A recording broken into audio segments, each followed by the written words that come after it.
Hey everybody, Questwise here. Hope you all are well during this time of craziness and home isolation and social distancing. Today we're going to do a quick look, my first impressions, initial impressions, and flip through of the Alien Role-Playing Game from Free League Publishing. This is a game I've been looking forward to getting for a while, and I picked it up yesterday, and I've had a chance to flip through it briefly and read a few things, but I haven't had a chance to do a full read through yet. And once I do, I will give you a full review, as well as some after action reports after I've run a few games of this as well too. But excuse me, this is a game that I have to say first and foremost, Free League Publishing is quickly becoming one of my favorite game publishers. Everything that I've played that they've put out has been phenomenal. Has been very, very unique, very narratively focused sort of role playing stuff, and always top notch quality. Always very, very beautiful. And this is no different whatsoever. So first off, if I'm assuming that almost all of you, my viewers, are familiar with the Alien franchise, and this covers, from what I can tell, covers a lot. Not only just the movies, but some of the novels and the comic books, as well as some extracurricular type things as well too. It does cover the prequels of things like Prometheus, and Alien Covenant and stuff in there as well too. It's got a lot of that stuff built into this, and I think that's really, really cool. It gives you a much bigger alien universe to look into, and is more than just xenomorphs. It is more than just the aliens and the Queen, and there's a lot of other cool little aliens in this. But if you're not familiar with the Free League dice mechanic, and this doesn't apply to all of their games, but majority of them, and the one that really stands out for me is Forbidden Lands. I really, really enjoy the dice mechanic in that, and it's pretty semi-universal across most of their games. But it's a D6 system, and a lot of times you're going to be using skills and attributes, adding some modifiers, and you're going to roll that many dice. And you're looking for sixes, for successes. Ones always tend to be bad. And in this game in particular, it uses... Now, these are not the official dice. These are just some dice I have on hand. I haven't picked up the dice pack for this yet, but I definitely will because they look really, really cool. But in this game in particular, you get stress dice, which feels very cinematic, feels very in line with the Alien universe, and that you're going to be picking up stress along the way from things that happen, things that you do, and a variety of other sources. And when you do that, you're going to add those stress dice to whatever you're trying to do. And if those ever happen to come up as ones, it's bad things begin to happen. You begin to panic. Things start to go awry.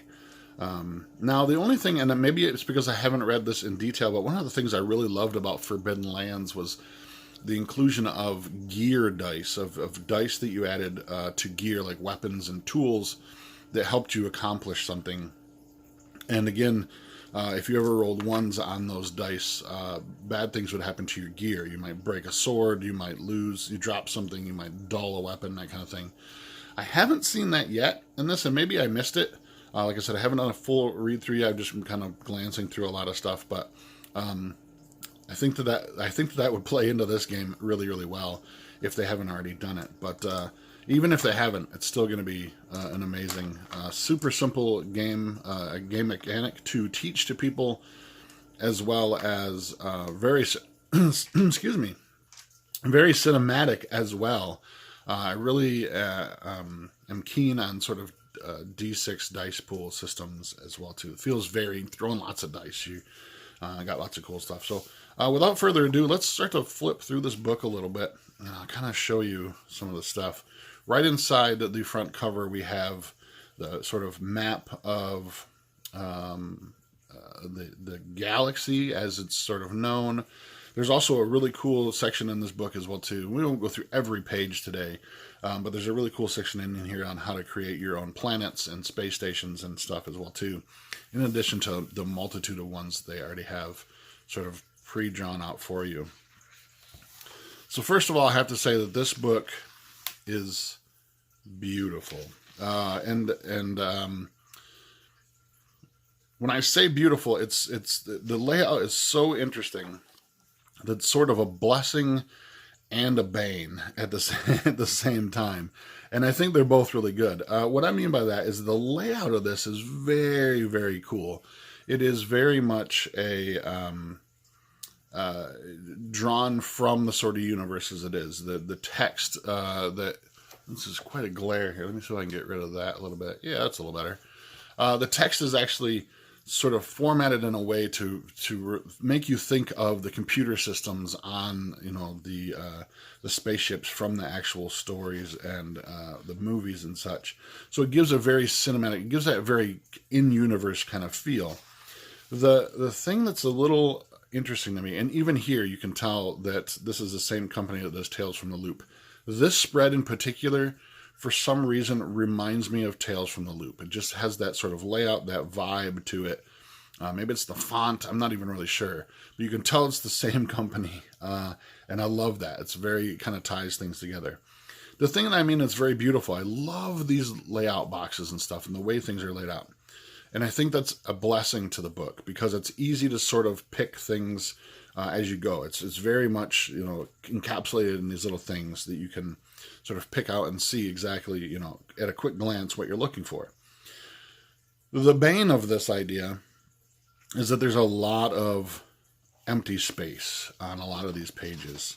There's a lot of more space that they could have added more text to, but it's not a drawback by any means of the thing at all. I'm just saying that this book could have been maybe, you know, 20 pages shorter, 30 pages shorter, had they used the space a little bit more differently, if they'd done it more like some of the other role-playing games that are out there. But it's so beautiful, I don't really care about that. It doesn't detract from my love of this product, because there are cool things like this. These sort of like epic artwork things that kind of flow out from the back of the page that are just gorgeous, and I love that for this. This is a work of art. This is actually, even if you're not a role player and you just love the Alien universe, it's definitely worth picking up just for the art and the layout of the book and stuff as well too. And they've stuck so close to the source material. It's very, very wonderful. The other thing I really, really, really appreciate about this game, and I can't stress this enough, the first thing I thought of when they announced this game was everybody knows there are aliens. Everybody knows there are xenomorphs in this game. How is that going to be surprising? How is that going to be unique enough that this game is going to, the replayability of this game is actually going to be there? And the designers of this have really thought that through. And they've broken it up into two different game modes. There's cinematic play and campaign play. Cinematic play are those things, those one-shot sort of contained games that take place over maybe one or two sessions that are going to be those types of things where you're playing, Marines and you're assaulting a base because you know that there's, there are xenomorphs there. And it really comes down to this sort of, how do you deal with it, and how does that play out, and how are you going to, assess that situation and play it? It's very narrative in that sense. Then there's campaign play, in which that you might be a Marine and going out and trying to protect these things, the universe and these other people. There's also space truckers, which are sort of like your Ripley and those guys, the people that are out sort of working for a corporation and going to do a job. One of the great things, you don't have to have xenomorphs in this game to play a very, very cool universe. And I really appreciate that they've split this up into two different aspects of game mode. For those that you want more of a movie cinematic experience, in which you just want to go kill some xenomorphs or try to survive, a linked series of cinematic events, or you can actually play in a campaign play where you have a character that's making their way through. One of the things, and I haven't read this completely, but from what I understand, one of the cool things about is that the experience points that you accrue them as a player, not as a character, and that you can use those even because your character is expected to die. This is a very brutal, very graphic, very grim universe in which that it's not just the xenomorphs, it's not just the aliens that are going to kill you. There's a multitude of other things out there. Just life is hard. Space is hell, according to the opening sort of plot here, right? I love that they've used quotes from the movies and stuff as well, too. I can't lie to you about your chances, but you have my sympathies, right? It's a very gritty, very grim universe. And so that when you use experience, you can use those for other characters when you're creating stuff on the fly. And I could be completely wrong about that, but that was my first initial impression of that sort of experience type system when I first glanced at it. So a couple different game modes. It goes into, like I said, this is very beautiful. I love the layout of this. It tells you about that there's the different types of key themes: space horror, science fiction adventure, a sense of wonder. I love science fiction games that are exploration based type games. To me, that's what space adventure should be, sci-fi adventure should be. It should be exploration with a sense of wonder and discovery of the unknown. That's what I really love about science fiction role-playing games. At least that's what I'm looking for in science fiction role-playing games. And this captures that very, very well. There are some things out there that are going to be wondrous and beautiful, but there's also going to be things that are very dark and very dangerous as well, too. The game is pretty straightforward when they lay it out. You're going to be using dice. It goes over that description there and how those work, what symbols you're looking for. Basically, if you're using regular 6-sided dice, you're looking for 6s or 1s. That's the kind of basis of that there. There are a deck of cards, which I will get eventually as well, too. This uses a card-driven initiative system, which is very similar to a lot of their other games, including Forbidden Lands, in which you have a deck of cards numbered 1 to 10, and you lay them out. You randomly distribute them for initiative, and then you go in descending order. The card deck comes with a set of those cards, as well as vehicle and gear cards and stuff as well, too, to help you sort of... And again, if you've watched any of my videos before, you'll know that I'm a big fan of cards and chits and bits and tokens and stuff when it comes to role-playing games. I love having those tactile things that you can use during the game as well, too. Goes into a description what a role-playing game is. And again, more and more beautiful, beautiful art and stuff as well. Core concepts.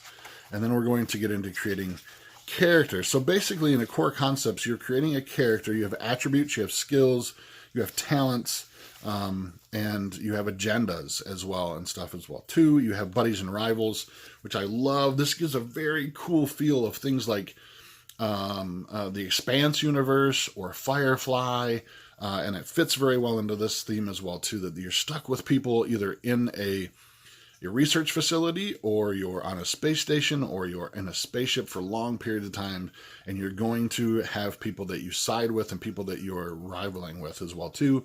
So some really, really cool stuff as far as those themes go as well. Your gear and stuff as well too. There's lots of cool pages in here on weapons as well as consumables. Again, this is another thing that I really appreciate about Free League Publishing is the consumables aspect, where you have supplies of things.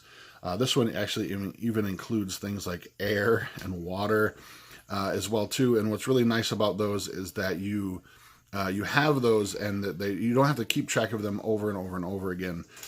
You simply roll dice for those, and as they deplete, when you roll certain numbers, those will deplete, and eventually they will run out. I love the air as a consumable in this game. That's very, very cinematic as well too. You have your use of experience points and stuff as well too.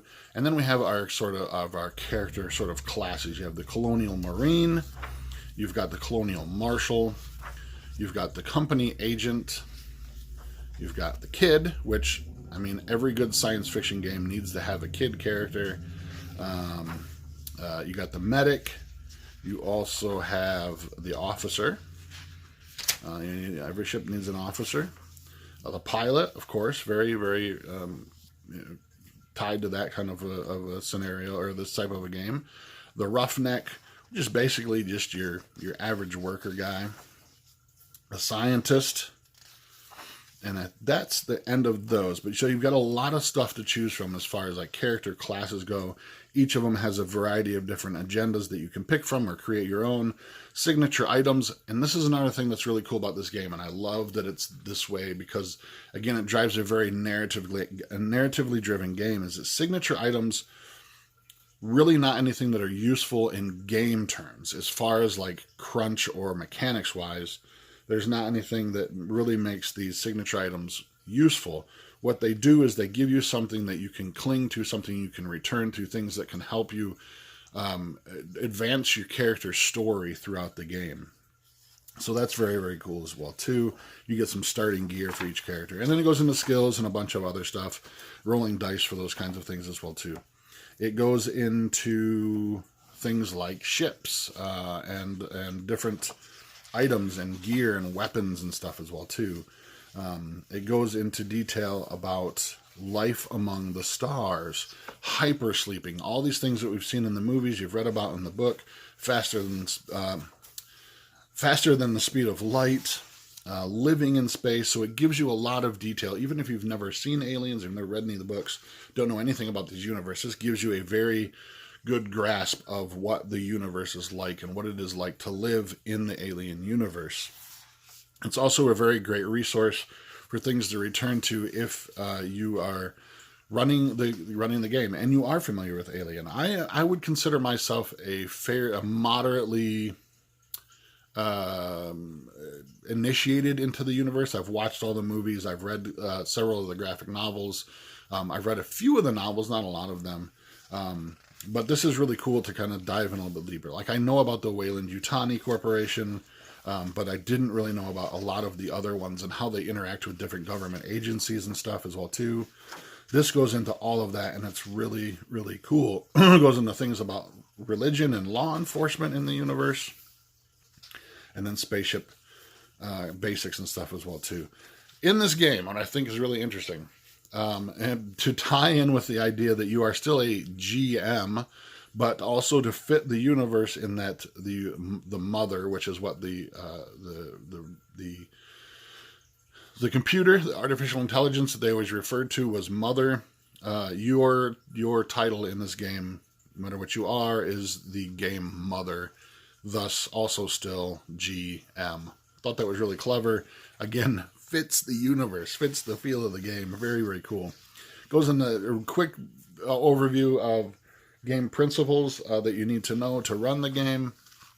Different types of themes of the game, stress and horror. This is really the crux. This is actually the sort of meat and potatoes of this game, is stress and horror and building tension for the players and how to do those things. Tips and tricks on how to build a sense of dread and a sense of stress on the characters and how that looks and feels when you're actually playing it out at the table. Things that you can do to relieve stress. The 3 levels, 3 stages of fear stuff as well too. Then we're going to go into a lot more of this kind of stuff. And then xenomorphs, there's going to be, this, I guess before we get there, all of this really cool stuff, all the different sort of worlds and factions and governments and corporations, including probably the most famous is the Weyland-Yutani Corporation right here. Yeah, right. We all know and love this thing. Interesting tip, and this is a rumor that I've heard, and I've never really delved into it too much. If you've heard more, please leave a note down in the comments, but I had heard a rumor, and I read a brief article, and whether or not this was a truthful article, because I read it on the internet, it's believed to have been said by Ridley Scott that the Alien universe is the same universe as the Blade Runner universe. And apparently hidden in one of the Blade Runner movies, and I can't remember if it was the new one or the original one, there's a reference to Weyland-Yutani, or one of those companies before they merged together, that ties it to the Alien universe. And again, like I said, if you know more about this than I do, please link that down below. But I love that concept. I love the idea that the Blade Runner universe is basically the Earth while this alien universe thing is expanding and growing and changing. And those kind of movies are going on as well too. I think it's completely plausible, and I think that's a really cool idea.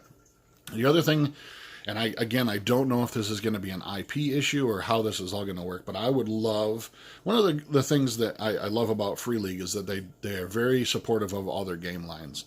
So what I would love to see in the future is I would love to see a source book for Predators. Right? We've all seen the Predator versus Alien movies. I've read a few the graphic novels and stuff as well too. Again, I don't know if it's an IP issue. Maybe they don't have access to the Predator universe because they're not mentioned in here whatsoever. But I would think it would be really cool to see a supplement for adding Predators to the Alien universe and stuff as well too. We already got the Colonial Marines, right? So lots of those, and then further in the back here, we go through the entire core systems, planets, outer rim territories, things like space stations and monasteries and different worlds. And a lot of lore, little short stories, very, very cool stuff. There's lots of text in here for creating your own planets, your own space stations, your own kind of locations that you would want to visit in case you want to do something unique. I think which would be great for exploration type games, creating something that's sort of off the grid kind of things. And then we have alien species. Now, like I mentioned at the beginning of this video, there's some really cool aspects of this game that cover a gamut of different things. The prequel movies as well as a lot of other things. So we're going to get the engineers in here, which were these crazy giant creatures that we know very, very little about, but we believe that they're the ones that created humanity. And you see those in the movies like Prometheus. And then the xenomorphs. We get the neomorphs, which were from Alien Covenant, and we get, xenomorph all the way through the thing, as well as life cycles, which is really, really cool, kind of showing you how the life cycle of an alien progresses if you don't know any of those kinds of things as well too. This is a great product, and this is just my initial flip through. Like I said, I haven't had a chance to read the entire thing yet, but I'm working on that, and I hope to run some quick cinematic type games of this as well too, and I'll give you some reports on those. But if you've been on the fence about this for a while, I tell you to take the leap and check this thing out because it is really, really cool. Alien, the role-playing game from Free League Publishing. Until next time, I'm Questwise, and I am out.